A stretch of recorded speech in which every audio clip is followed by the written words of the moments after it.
10 वर्षांनंतर झालेल्या बाळाचे बारसे अटपून पुण्याला जाणाऱ्या कुटुंबाच्या कारला स्कॉर्पिओने जोरदार धडक दिली। या भीषण अपघातात आजी आणि आईसह 1.5 महिन्याच्या चिमुकल्याचा मृत्यू झाला। ही हृदय पिडून टाकणारी घटना शुक्रवार 13 सप्टेंबर दुपारी 4च्या सुमारास संभाजीनगर शहरापासून जवळच असलेल्या नगर रोडवरील लिंबे-जळगाव परिसरातील टोल नाक्याजवळ घडली। अमरावती येथील अजय देसरकर हे अभियंते कुटुंबासह पुण्याला जात असताना लिंबे-जळगाव येथे अपघात झाला। मृणाली अजय देसरकर वय 36 राहणारी अमरावती, आशालता हरिहर पोपरघाटे वय 64 व अमोघ देसरकर 1.5 महिने अशी मृतांची नावे आहेत। तर अजय देसरकर गंभीर झाले। अजय हे पुण्यात सॉफ्टवेअर इंजिनियर म्हणून काम करतात। त्यांची पत्नी मृणाली 2 महिन्यापासून गावाकडे आली होती। 4 महिन्यापूर्वी त्यांच्या नवजात मुलांच्या बारशाचा कार्यक्रम आटपून ते पुण्याला जात असताना लिंबे-जळगाव परिसरात छत्रपती संभाजीनगरकडे जाणाऱ्या कारचे नियंत्रण सुटून डिवायझर चढून त्यांची देसरकरांच्या कारला जोरदार धडक दिली। यात कारमधील 4 जखमी झाले। जखमींना नागरिकांनी तात्काळ रुग्णालयात दाखल केले असता तेथील डॉक्टरांनी मृणाली,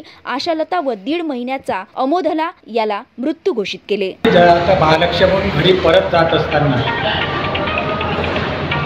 असताना औरंगाबादवरून जो आपला समृद्धी मार्ग आहे त्याच्या खाली उतरत होते ते आणि तिथून स्कॉर्पिओ गाडीने डिवायडर तोडून यांच्या गाडीला त्याने हे दिली।